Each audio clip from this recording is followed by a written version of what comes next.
केंद्रीय ऊर्जा मंत्री मनोहर लाल और हरियाणा के सीएम नायब सैनी ने फतेहाबाद जिले के भूना खंड के गांव गोरखपुर में हरियाणा अणु विद्युत परियोजना संयंत्र का दौरा किया और कहा कि 2031 में शुरू हो जाएगा ये संयंत्र और अणु परियोजना के तहत 1400 मेगावाट बिजली का उत्पादन हरियाणा और पूरे देश को होगा इसका फायदा। रिपोर्ट देखिए।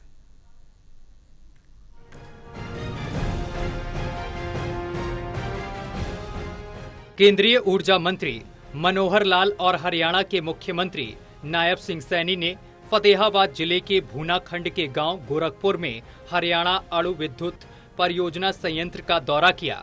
बता दें कि सीएम नायब सिंह सैनी और केंद्रीय मंत्री मनोहर लाल दोनों एक साथ हेलीकॉप्टर के जरिए यहां आए, जिसके बाद उन्होंने संयंत्र बनाने वाली कंपनी NPCIL के वरिष्ठ अधिकारियों के साथ मीटिंग ली और उसके बाद मुख्यमंत्री नायब सिंह सैनी पंजाब के लिए रवाना हो गए, जबकि केंद्रीय मंत्री मनोहर लाल खट्टर दौरा करने के बाद संयंत्र की बिल्डिंग में दोबारा पहुंचे। वहां उन्होंने मीडिया से बातचीत की और मनोहर लाल खट्टर ने कहा कि यहां पर 2800 मेगावाट का अणु संयंत्र लगाया जा रहा है, जो कि वर्ष 2031 में 1400 यूनिट और 2032 में 1400 यूनिट का उत्पादन शुरू कर देगा। तो 2031 में इसके 2 पावर प्लांट यूनिट्स वो चालू हो जाएंगे और 2032 में 2 पावर प्लांट चालू हो जाएंगे।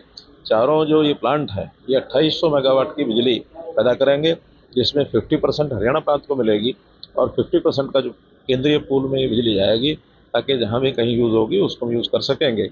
और इसकी प्रोग्रेस जो आज हमने देखा है, इसमें हमने रिव्यू भी किया है, सारी बातों का एक प्रेजेंटेशन भी दिखाई गई है, तो इसमें काफ़ी प्रगति अब हो गई है और इसमें अब जो काम है वो तीव्र गति से चलेगा।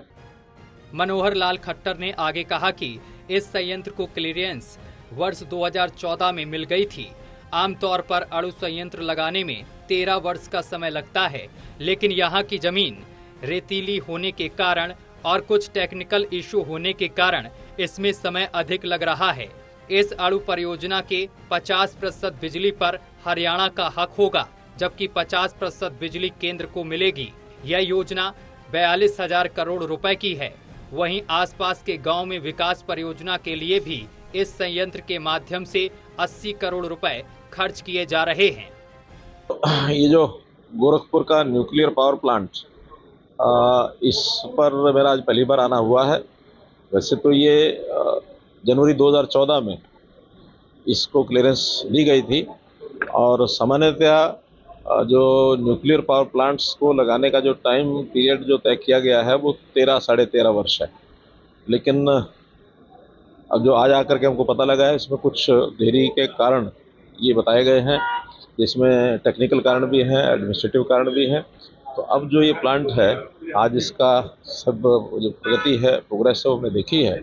प्लिंथ तक पहुंचने के लिए जो एक बहुत बड़ी बेस, जो उसका बेस बनाया जाता, बहुत मजबूत बनाया जाता, तो उस मजबूती के कारण से नीचे ज़मीन में थोड़ा रेतीली होने के कारण से उसमें टाइम ज़्यादा लगा है और अब वो उस लेवल तक पहुंच गए हैं कि आगे इसको गति से काम को पूरा करें। मनोहर लाल खट्टर ने एसी के टेम्परेचर सेट करने के मुहिम पर कहा है कि इससे बिजली की काफी बचत होगी।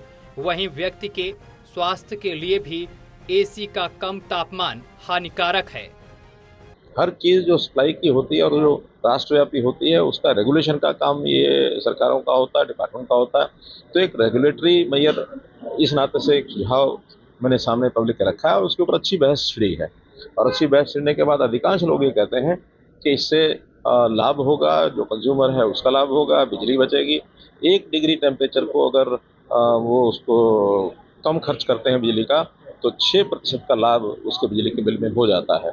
और अगर इस प्रकार का लाभ 1 डिग्री का करके भी चलाने लगते हैं, तो आने वाले उसके 4 साल में, 5 साल में उसके एक जो उसका एसी होता है, एयर कंडीशन, उसकी कीमत ही पूरी हो जाती है। बहरहाल केंद्रीय ऊर्जा मंत्री मनोहर लाल खट्टर और हरियाणा के मुख्यमंत्री नायब सिंह सैनी फतेहाबाद जिले के भूना खंड के गांव गोरखपुर में हरियाणा अणु विद्युत परियोजना संयंत्र का दौरा किया। फतेहाबाद से Ramesh Kumar, total TV news.